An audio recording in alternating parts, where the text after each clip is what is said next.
Canard au miel cuit au wok, canard, miel, huile, oignon, vinaigre, thym, clou de girofle, laurier, sel et poivre. Le matériel, un wok, un pinceau, un couteau, un petit chiffon. Canard au miel, canard au wok. Bon, là, le wok, si on n'a pas de wok, on prend une poêle, bien sûr, mais le wok, c'est l'idée de ce que j'avais pu découvrir à Hong Kong, les gens qui font de la cuisine dans la rue. Et j'avais découvert cette recette de canard au miel. On appelle ça le canard éclaté, d'ailleurs, parce que le cuisinier qui faisait cette recette dans la rue coupait un morceau de canard et avec une énorme batte tranchante éclatait complètement les chairs du canard, les passait dans une marinade un miel plutôt miel de sapin, miel assez fort, mettait beaucoup de clous de girofle et poêlait ça à grand feu en déglaçant avec un trait de vinaigre et en rajoutant un petit peu d'eau comme ça. Il faisait une préparation assez instantanée. On découpe le canard ou pas, on peut laisser le magret entier. On le badigeonne bien avec ce miel de sapin. Si vous n'avez pas de miel de sapin, prenez pas un miel trop neutre, style miel toute fleur, mais prenez un miel assez corsé, assez foncé. Mettez bien les clous de girofle dans chaque morceau, parce que le clou de girofle est extrêmement aromatique. Il donne une saveur assez particulière, presque une saveur un peu boisée, un peu bois d'oranger, vous voyez, un petit peu comme ça. Et ce clou de girofle, vous pourrez le retirer facilement avant la dégustation. Et puis après, rissoler à grand feu pour bien caraméliser le tout. L'essentiel, c'est de continuer en permanence à travailler à feu vif. Et là, vous aurez toute cette senteur de l'Asie, parce que moi, je me souviens qu'à Hong Kong, quand je déambulais dans les rues et que je voyais dans le quartier de Mong Kok ces gens faire ce canard éclaté, je trouvais ça absolument délicieux. Et le clou de girofle qui touchait les parois du wok comme ça en permanence, et avec la chair, le gras du canard, a une saveur absolument extrêmement intéressante. Donc j'avais vraiment envie, moi qui n'aime pas forcément la viande, eh bien, d'aller vers ce type de plat, parce que ça avait ce côté candy un petit peu, ce côté presque une viande qui aurait été faite par un confiseur. Et je trouvais ça extrêmement intéressant dans la dégustation. Alors on mangeait ça dans la rue, vous savez, on roulait ça dans un papier avec un petit peu de riz, des baguettes, et on mangeait ça avec un pic-bois, et on avait ce croustillant de la chair du canard, plus le côté confit de la viande. Je peux vous dire que c'était absolument sublime à vivre comme émotion culinaire. Pour être sincère avec vous, quand on était à Hong Kong, on buvait une bière, beaucoup d'amertume. Vous savez, ces bières qu'on trouve en Asie, assez maltées, mais en même temps très amères. Et c'est vrai que le très amer qui intervient, l'amer est sur la partie arrière du palais, va rester en bouche. Et ce côté très sucré du produit, quand vous l'avez dans ce berceau buccal, eh bien, le mariage est extrêmement intéressant. Donc, une bière la plus amère possible, la plus maltée possible. Prévoyez un dessert très simple, très fruité.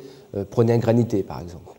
Un granité qui va venir remettre un petit peu d'équilibre en fin de repas, comme ça, rincer et l'amertume de cette bière et le côté très candy, très confit du canard.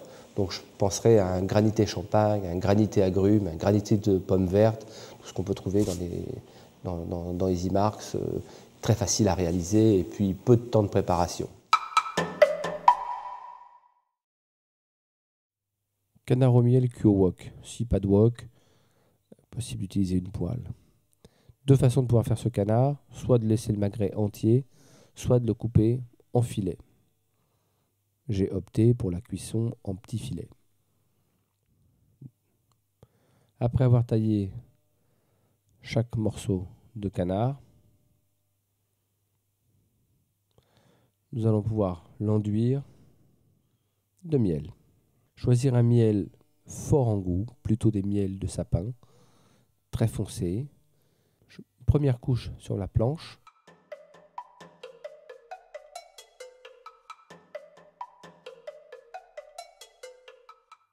Et je dispose chaque morceau de canard sur une première face sur le miel.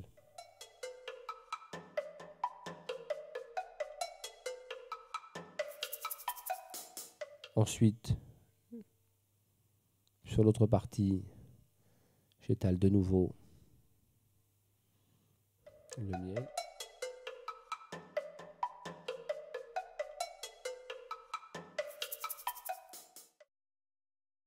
Je vais piquer maintenant chaque morceau avec un clou de girofle. Je réalise un pré-trou afin d'inciser la chair et d'y faire entrer le clou de girofle, qui sera retiré avant la dégustation. Ensuite, je prépare mon wok. Pardon, je vais peler un oignon que je vais émincer de façon assez épaisse, volontairement, afin de pouvoir le retrouver à la dégustation. Si j'émince l'oignon trop finement, je ne le retrouverai pas à la dégustation. Là, j'ai besoin de garder encore un peu de croquant sur cet oignon qui aura été caramélisé avec le canard. Le wok à feu très vif, je ne vais plus quitter le feu vif pour tout le restant de la préparation. L'huile, en prenant soin d'arroser les parois du wok, le métal doit être très chaud et je commence donc par caraméliser les oignons. Ensuite, je vais caraméliser le canard, toujours à feu vif. Il est important de garder une chaleur constante sous le wok. Saisis recto verso vivement.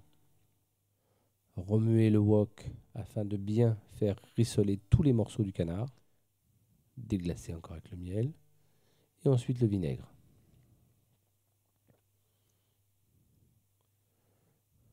Le thym et la fleur de thym.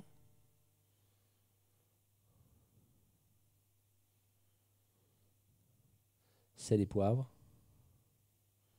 Très très très léger en sel, voire inexistant, corsé un peu en poivre. Je dois donner absolument à cette préparation un côté très confit et en même temps la peau doit rester extrêmement croustillante. Le dressage, caramélisation des oignons.